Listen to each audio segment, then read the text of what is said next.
Esto es simplemente una locura.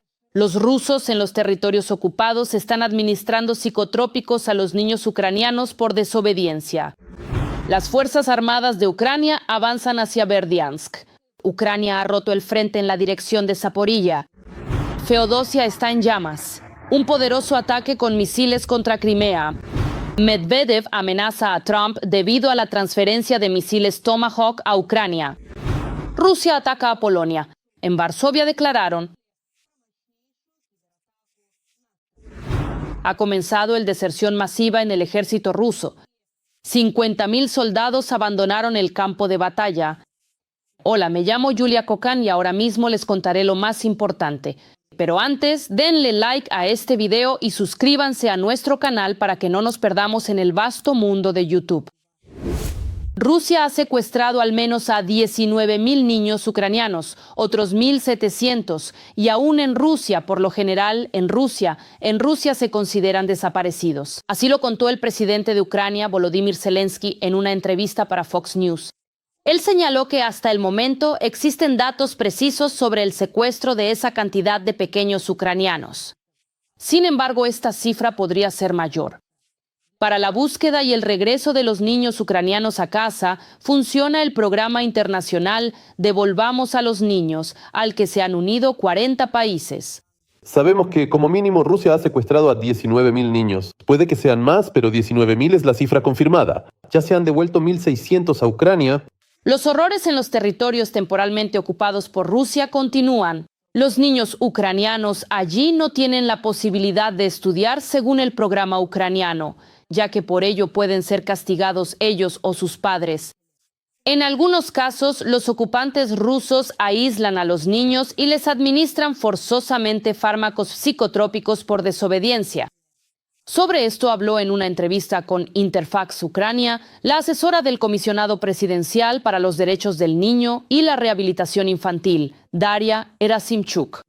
Según sus palabras, a los niños se les prohíbe hablar en ucraniano o estudiar literatura ucraniana. Por la más mínima manifestación de identidad nacional, pueden ser sometidos a violencia física, aislamiento o tratamiento médico forzoso. Para los niños en tales condiciones realmente es muy difícil. No tienen derecho a hablar en ucraniano y mucho menos a estudiar el idioma y la literatura ucraniana. Saben que por esto pueden ser castigados ellos mismos o sus padres pueden sufrir las consecuencias. A menudo, por tal desobediencia, los niños son golpeados, aislados o forzados a tomar medicamentos psicotrópicos. Conozco personalmente casos de este tipo. Pero eso no es todo. Según Gerasimchuk, los niños de los territorios ocupados no tienen la posibilidad de denunciar la violación de sus derechos, ya que los ocupantes, si el niño tiene acceso a Internet, puede acudir al portal Niños de la Guerra y contar lo que ha vivido. Esto permite a la parte ucraniana registrar los crímenes y brindar ayuda. Rusia es un país terrorista y sin duda responderá por cada uno de sus actos. Dale like si estás de acuerdo. Leo los comentarios bajo los episodios anteriores y veo que muchos nos ven desde Kazajistán, Moldavia, Europa e incluso Estados Unidos. Nosotros, los ucranianos, les estamos muy agradecidos por su apoyo y estamos orgullosos de tener espectadores tan sensatos. Escriban en los comentarios de este episodio desde qué país nos ven y si en su país apoyan nuestra lucha contra el imperio del mal. Siempre leo sus comentarios con mucho gusto y nosotros seguimos, lo más interesante está por venir. Hay buenas noticias desde el frente. Según informa el Estado Mayor, las fuerzas de defensa avanzaron 3,5 kilómetros en la dirección de Orikiv, en Zaporilla. Los ocupantes siguen siendo eliminados. Como resultado de una operación conjunta de los combatientes del 33º Regimiento de Asalto Independiente y el 24º Batallón de Asalto Independiente Aidar, la localidad de Malye-Sherbaki está bajo control de las Fuerzas Armadas de Ucrania. Así que en el sur las cosas van mal para los rusos. En resumen, aquí está el comentario de uno de los combatientes rusos.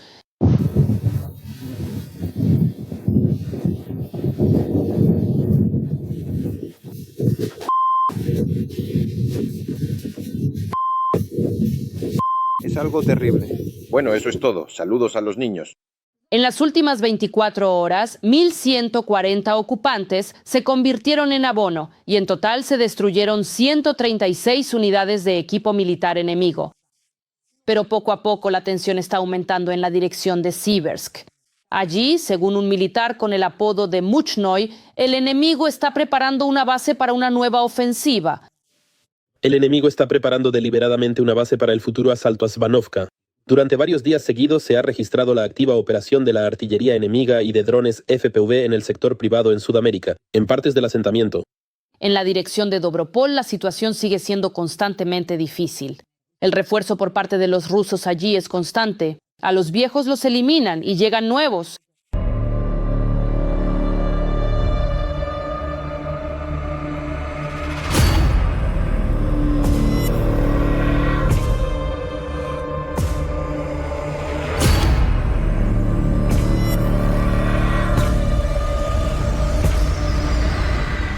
Konstantinovka ya está vacía, el terror se intensifica, la ciudad está constantemente bajo bombardeo. La situación más crítica ahora es en la dirección de Pokrovsk. Allí los defensores repelieron 46 ataques. Asimismo, los rusos intentaron avanzar en las direcciones de Alexandrovsk, Severoslovoshansk, Yuzhno-Sloboshansk, Kupinsk, Limansk, Slaviansk, Kramatorsk y Konstantinovsk. En estas direcciones el número total de enfrentamientos fue de 88. Pero las Fuerzas Armadas de Ucrania lograron llevar a cabo acciones de contraataque en la región de Donetsk, empujando a las tropas rusas cerca de los asentamientos de Novaya Shakhovaya, Solotoy Kolodets, Kucheryov Yar y Novopavlovka. Además, los rusos no dejan dormir a los nuestros ni siquiera en los territorios temporalmente ocupados. No es la primera vez, sino otra vez más. En Feodosia fue atacada una base petrolera.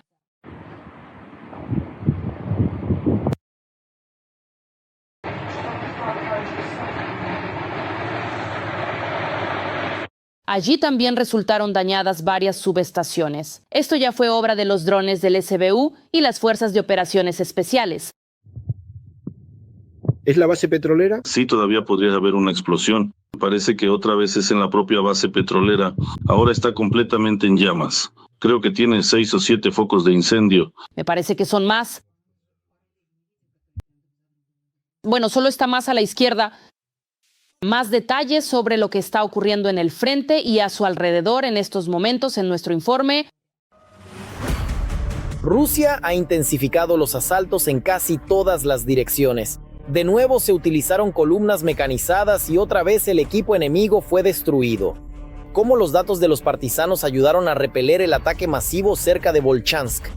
Montones de equipos enemigos destruidos cerca de Dobropilia y una situación crítica con la movilización rusa. Vea ahora mismo cómo vive el frente hoy. El ejército ruso ataca a lo largo de toda la línea del frente, pero casi no avanza en ningún lugar. Así lo informa el Instituto para el Estudio de la Guerra. El Estado Mayor ruso ha planeado otro avance, en particular en la región de Yarkov. Cerca de Volchansk, el enemigo acumuló suficientes fuerzas para una ruptura, pero perdió incluso antes de comenzar la ofensiva.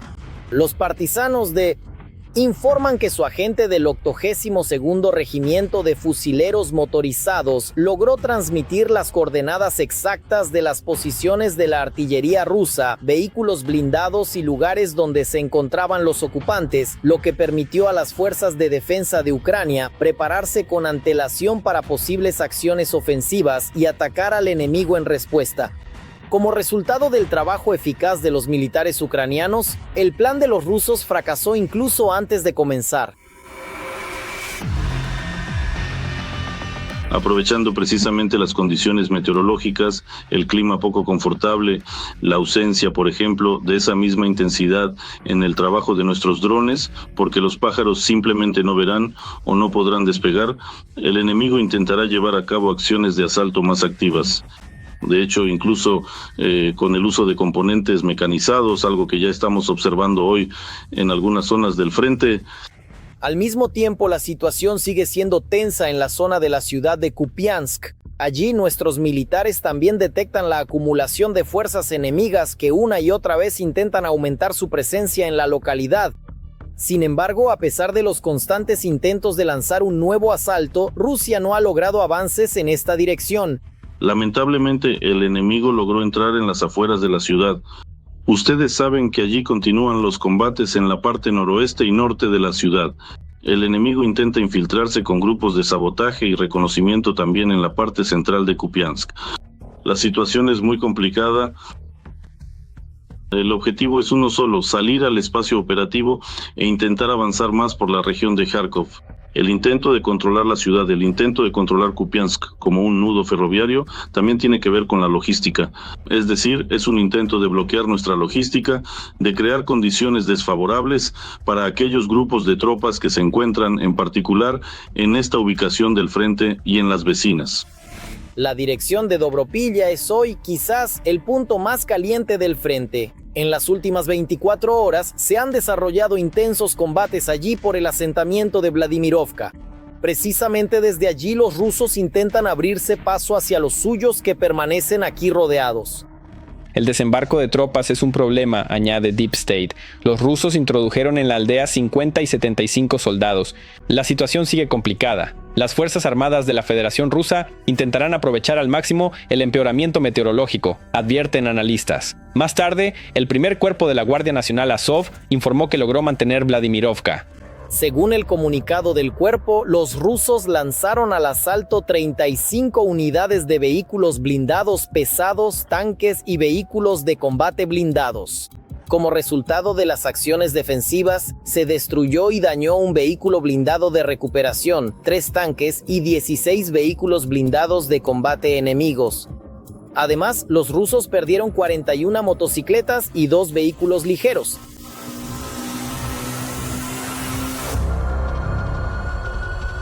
Cerca de la vecina Pokrovsk, la Federación Rusa también decidió acumular fuerzas. Un grupo de infantería en motocicletas fue enviado para romper las líneas.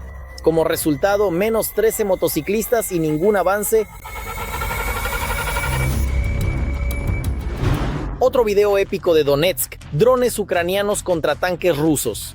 Las Fuerzas Armadas de Ucrania mostraron cómo nuestros militares destruyeron media docena de tanques enemigos y un sistema de lanzacohetes Grad.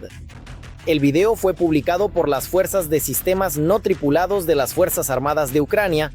Así, en la dirección de Donetsk, los operadores del 427 Regimiento Independiente de Sistemas No Tripulados Ararok detuvieron las acciones de asalto del enemigo, destruyendo de inmediato 5 tanques, lo que dejó a los grupos de infantería sin cobertura e hizo imposible un avance posterior, según el comunicado. Además, los militares asestaron un golpe efectivo al sistema de lanzacohetes múltiple BM-21 Grad, cuando el enemigo disparaba contra las posiciones del ejército ucraniano. Según informaron en el mando, ahora en este sector las fuerzas de defensa lograron obtener una ventaja táctica.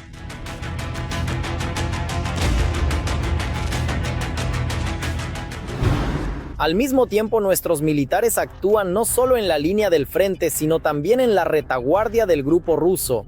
Así, en la ocupada Donetsk, tras la llegada de drones, se produjo un incendio de gran magnitud.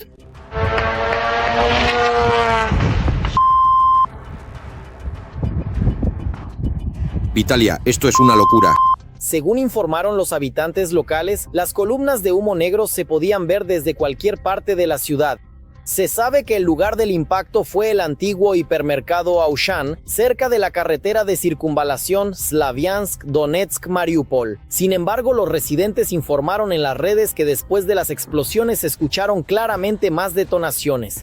Y la noche anterior se vio una concentración de vehículos militares cerca de la tienda.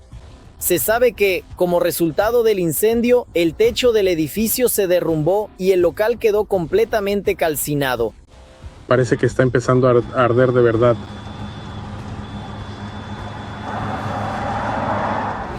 Mientras tanto, en Rusia, en medio de los fracasos en el frente, el ritmo de la movilización ha caído drásticamente. El reclutamiento en las filas de los ocupantes se ha reducido casi 3 veces, algo que ya sienten las unidades en el frente, contó el jefe del Consejo de Reservistas de las Fuerzas Armadas de Ucrania, Iván Timochka. Según él, Rusia intenta resolver este problema de varias maneras. En particular, aprobaron en primera lectura un proyecto de ley que permite llevar a cabo la movilización para el servicio militar obligatorio durante un año.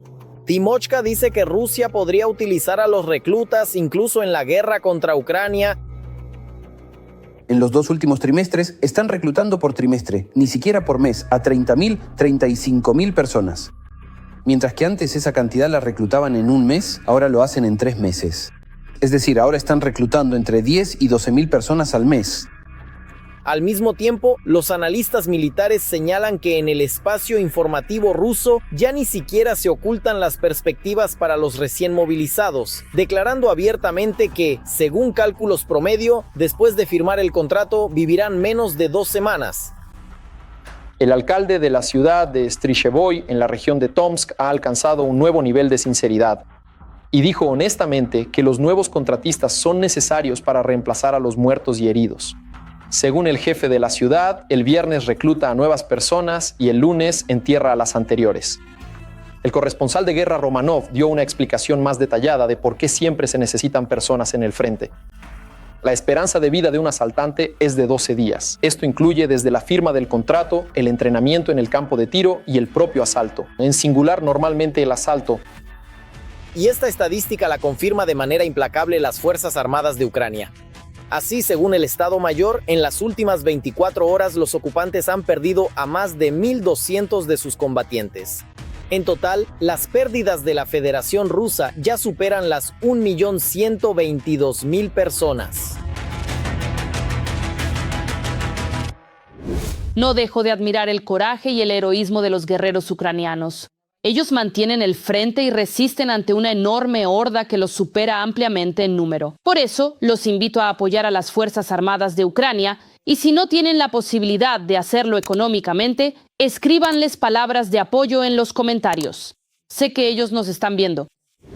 El presidente de Estados Unidos, Donald Trump, declaró que Estados Unidos podría entregar misiles Tomahawk a Ucrania si Rusia no pone fin a la guerra en Ucrania en un futuro próximo. Pero antes de tomar tal decisión, la ONU primero quiere discutirlo con Putin.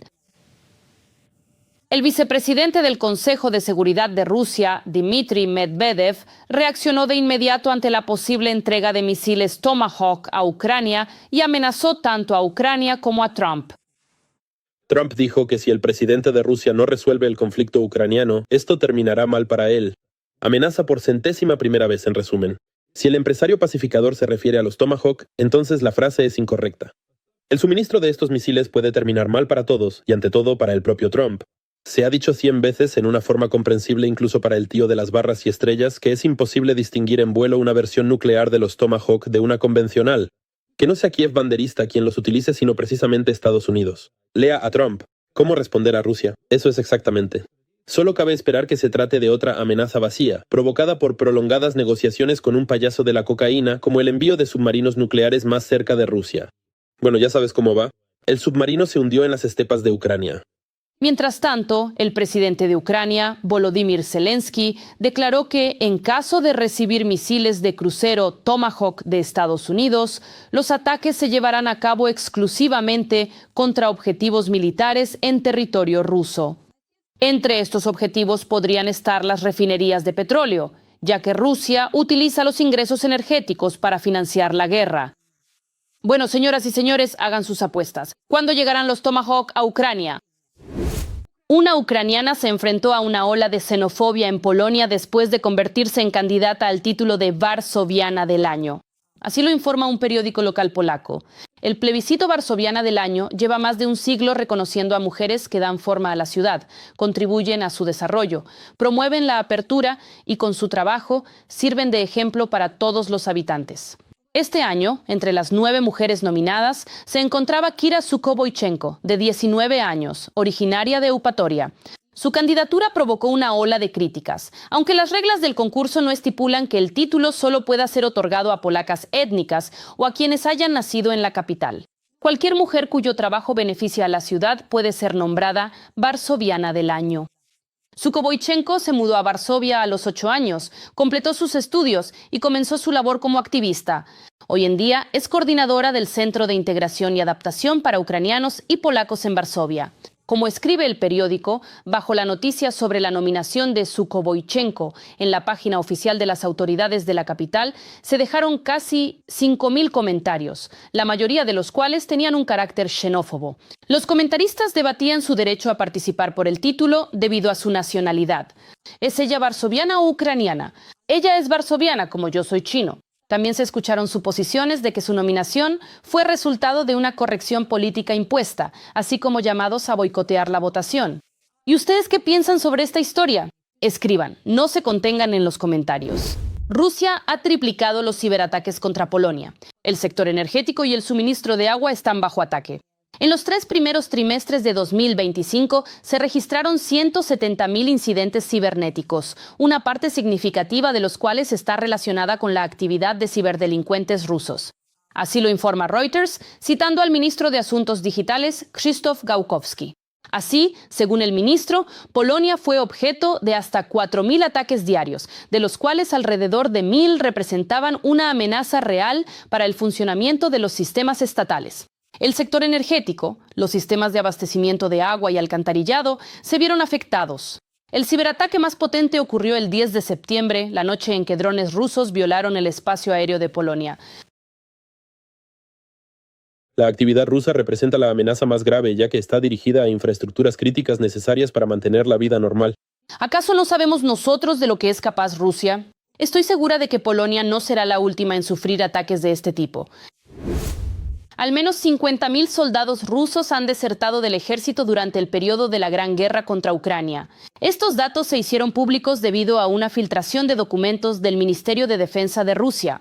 En realidad, las cifras son, por supuesto, más altas. Y no es de extrañar, ya que en el ejército de Putin ocurren crímenes atroces y violaciones de los derechos de sus propios soldados y sus familias. De esto hablan los propios ocupantes y ni siquiera son prisioneros. Mírenlo ustedes mismos. Sé de muchas violaciones, como si borraran a la gente. Conozco casos, sé dónde están enterrados los cuerpos. Así es la cosa. Y en mi caso, llegó una orden concreta para que me borraran, para que no saliera vivo de la posición de combate.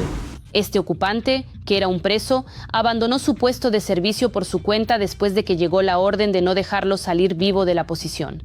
Se fue junto con otro soldado sobre el que había una orden similar. Esa fue la única oportunidad de seguir con vida. Me golpearon precisamente cuando me fui por primera vez a Sochi. Me detuvieron y me golpearon brutalmente con un balde y un palo. Me metieron en un hoyo. Desde el hoyo me enviaron a una misión de combate esposado. Se desconoce qué ha pasado ahora con ese ocupante, pero el video fue publicado en redes como mensajes de despedida antes de la muerte. Los chicos realmente huían porque salir de allí con vida es realmente muy difícil. Y esta es la esposa del ocupante Iván, un militar ruso que al principio fue identificado como Sochnik. Él se negó a ir a la misión después de haber sacado a un compañero del frente durante 2 días. Luego le ordenaron avanzar con otros militares para controlar a los soldados y evitar que huyeran de sus posiciones. El propio Iván se quejaba de que muchos se niegan a cumplir órdenes y desertan. Después, simplemente, los chicos no pueden avanzar. Hoy envié un grupo de 4 personas, 6 personas. Solo regresaron 3. Ahí están sentados, llorando y diciendo, tenemos miedo, no vamos a ir, no queremos morir, y así sucesivamente. No pueden avanzar aquí a campo abierto. Ya estoy sentado yo mismo.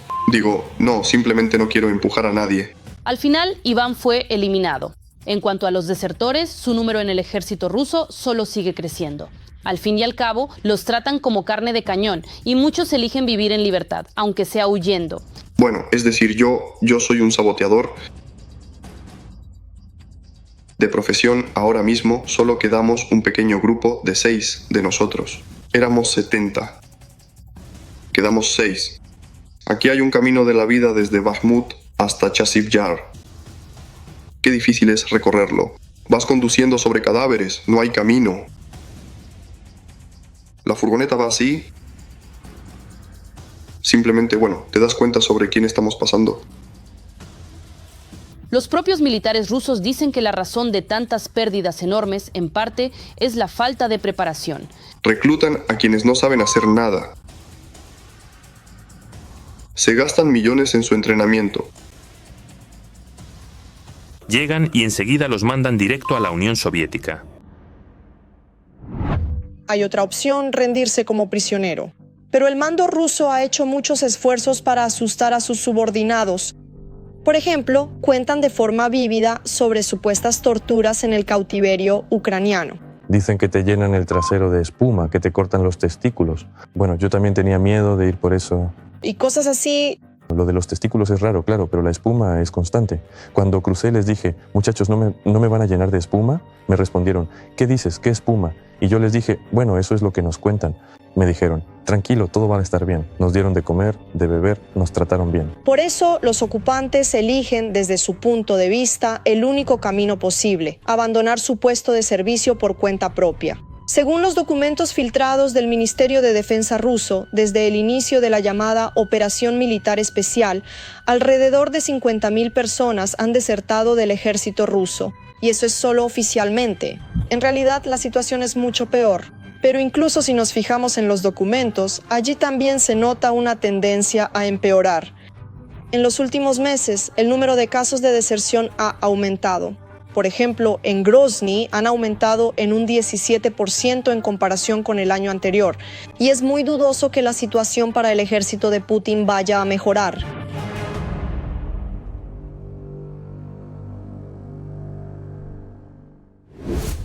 China instó a Estados Unidos a detener la presión debido al aumento de aranceles y advirtió que tomará medidas de represalia si Washington continúa con acciones restrictivas.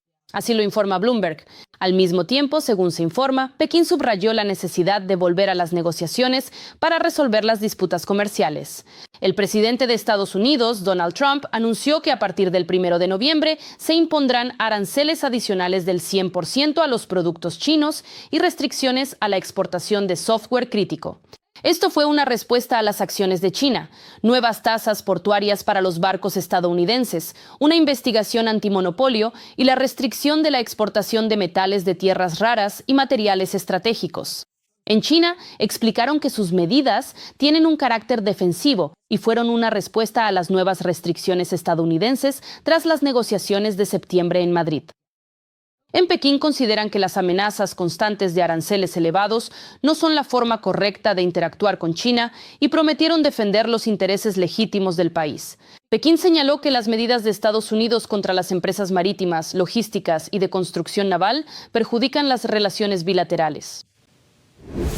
Cerca de la frontera de Rusia con Estonia se han avistado militares rusos, los llamados hombrecillos verdes. Recordemos que fue precisamente con esto que en 2014 comenzó la ocupación de Crimea por parte del ejército ruso. ¿Cuál es la amenaza actual para Estonia y toda la región del Báltico? ¿Qué está planeando el dictador del Kremlin? ¿De verdad va a atacar de nuevo? Hemos reunido hechos y opiniones. Los hombrecillos verdes de Putin ya están a las puertas de Estonia. Parece que el del búnker está preparando en Europa la operación Crimea 2.0. Los medios occidentales publican imágenes en las que se pueden ver hombres armados en la carretera. Por el uniforme está claro, evidentemente no son guardias fronterizos rusos. Debido a la repentina activación de tropas rusas no identificadas en las zonas de los puestos de control entre Rusia y Estonia, el Departamento de Policía cerró de emergencia las fronteras orientales del país. Hemos decidido cerrar la carretera para prevenir posibles provocaciones e incidentes. Nuestro principal objetivo es la seguridad de la población estonia. Kunter Pedosk, jefe operativo de la Prefectura Sur. La seguridad de la propia población es la principal prioridad de todos los países bálticos. Así, Letonia está expulsando hoy mismo al menos a 841 ciudadanos rusos del país. Se trata de ciudadanos rusos que no pudieron demostrar ni siquiera el conocimiento del idioma letón. El país de la Unión Europea ya no quiere ver en su territorio a la quinta columna del Kremlin. La estancia de estos ciudadanos rusos en Letonia será considerada ilegal y se les negará el acceso a los servicios sociales. Si los ciudadanos rusos se quedan, se enfrentarán a la deportación. Madara Puke, representante de la Oficina de Ciudadanía y Migración de Letonia. Debido a la posible agresión de Rusia contra la OTAN, la alianza se está preparando para evacuar a 1.200.000 personas. Según las autoridades de Lituania, Letonia y Estonia, precisamente tantos ciudadanos necesitarán huir de la guerra en caso de agresión por parte del Kremlin. Se trata de una franja de al menos 40 kilómetros a lo largo de las fronteras con Rusia y Bielorrusia. Para Lituania, esto significaría una evacuación total. Allí, la capital también quedaría dentro de la zona potencialmente de primera línea. Sin embargo, en Vilna están convencidos de que un escenario así es poco probable. Una situación de emergencia de tal magnitud que requiera evacuar Vilna por completo difícilmente se desarrollaría en un solo día. Es decir, será necesario empezar, muy posiblemente, con algunos desalojos locales, los barrios orientales de la ciudad o incluso ciertos distritos específicos. Pero partimos de la base de que, en última instancia, nuestras capacidades deben estar preparadas para evacuar a los 600.000 habitantes de Vilna. Mientras tanto, en Estonia, que ha cerrado sus fronteras, las iglesias locales, escuelas, universidades y arenas deportivas ya se están preparando activamente para recibir a los desplazados internos. Para ello se asignan vehículos especiales, trenes y autobuses. A los residentes se les distribuye en puntos de posible evacuación y se les entregan mapas e información sobre las rutas a seguir. Los propios europeos están preparando reservas de provisiones, botiquines y empacando maletas de emergencia por si tienen que huir precipitadamente. Ya se hablaba de esto desde hace tiempo, durante las últimas semanas e incluso meses, en el trabajo, en todas partes. Ya veremos qué pasa, el tiempo lo dirá. Por ahora hay que ocuparse de lo más urgente. En total, la población de los países bálticos supera los 6 millones de personas. De ellos, casi 2,9 millones viven en Lituania, casi 2 millones en Letonia y 1.400.000 personas en Estonia. En Vilna están preparando planes de evacuación para aproximadamente una cuarta parte de la población, en Letonia para un tercio y en Estonia para el 10%. Y eso teniendo en cuenta las previsiones más optimistas. Según los analistas militares, si Putin inicia una ofensiva a gran escala contra los países bálticos, todos los habitantes sin excepción podrían convertirse en desplazados forzosos. Ellos disponen de plataformas para diferentes tipos de armamento de misiles, que pueden lanzar ataques en el menor tiempo posible. Como nos contó una de las fuentes, estos sistemas pueden literalmente sacarse de los garajes, por ejemplo, en la base militar de Luga, a 100 kilómetros de la frontera con Estonia, cargar los misiles Iskander en 5 minutos y lanzarlos en una cantidad que cubra todo el territorio de Estonia y la mayor parte de Letonia. Mientras tanto, la propaganda rusa, echando espuma, insiste en que las intenciones del Kremlin son pacíficas y que los países bálticos no tienen nada que temer. Incluso el propio líder del búnker, poniendo cara de inocente, tranquiliza a Occidente. Nosotros mismos nunca hemos iniciado un enfrentamiento militar. Es algo sin sentido, innecesario y simplemente absurdo. Ellos no pueden creer en eso. No pueden creer en lo que dicen, que Rusia planea atacar a la OTAN. Así que es imposible creer en esa tontería. De manera similar, en vísperas de febrero de 2022, en Moscú aseguraban que no planeaban invadir Ucrania. Anteriormente, en 2014, Putin también negó la participación de soldados del ejército ruso en la anexión de Crimea. Así que no es de extrañar, apenas vieron a los hombrecillos verdes, los países bálticos empezaron a prepararse para lo peor. La naturaleza de la guerra híbrida es tal que uno puede no entender si ya es una guerra, un ataque aislado o un accidente. Lo mismo ocurre con los cables de comunicación dañados en el mar Báltico o el avión que recientemente se estrelló en Lituania. Ataque o accidente, sin mencionar los constantes problemas con la señal GPS en la zona del llamado corredor de Suwałki. A la situación en la frontera de la OTAN también le echa leña al fuego el fiel amigo de Putin, Alexander Lukashenko. El último se atrevió a realizar otra sucia provocación. De repente puso en alerta a las tropas en Bielorrusia. El Ministerio de Defensa del país informó con entusiasmo que las unidades ya se están desplazando a determinadas zonas para cumplir las tareas indicadas por el líder. Las unidades de las Fuerzas Armadas involucradas en la verificación de la preparación para el combate se están desplazando a las áreas designadas. Sin embargo, según aseguran los analistas, todo esto es más bien una demostración que una preparación para una invasión real. Bielorrusia seguirá constantemente agravando la situación y amenazando con comprobar su preparación para el combate. En cuanto al ejército ruso, este está tan empantanado en la guerra en Ucrania que el Kremlin simplemente no tiene fuerzas para abrir un segundo frente. Sin embargo, todo puede cambiar rápidamente. reclutar nuevos soldados lleva bastante tiempo. Pero en principio esto es cuestión de 2 o 3 semanas, probablemente. Algo así, porque en el frente en Ucrania se encuentran unidades bastante capacitadas para el combate. Es decir, todo lo que se necesita es en realidad trasladarlas. Para eso no se necesitará mucho tiempo. Y también armarlas, reorganizarlas de alguna manera.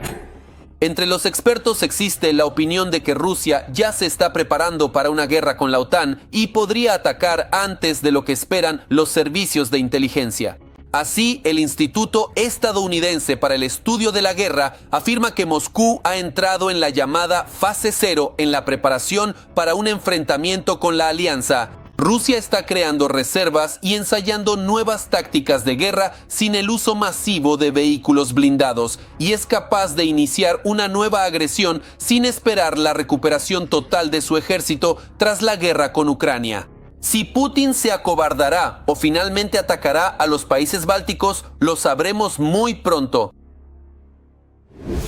El autoproclamado presidente de Bielorrusia, Alexander Lukashenko, vuelve a arrastrar a Bielorrusia al pasado bajo el yugo imperial de Moscú. Así, en la reunión del Consejo de Jefes de Estado de la CEI en Dushanbe, declaró que ya es imposible restaurar la Unión Soviética, pero que es necesario mantener el espacio económico. No estoy tratando de convencer a nadie de que restauremos la Unión Soviética. Eso es imposible hoy en día. Pero hay que preservar el espacio económico. Detrás de esta retórica no hay preocupación por la economía, sino un intento de revivir el cadáver del imperio, donde el Kremlin volvería a ser el principal.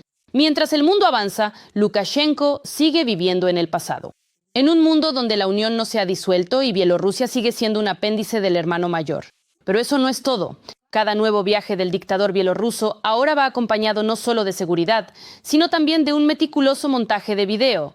El servicio de prensa de Lukashenko cada vez recorta más los momentos en los que él baja por la escalerilla del avión.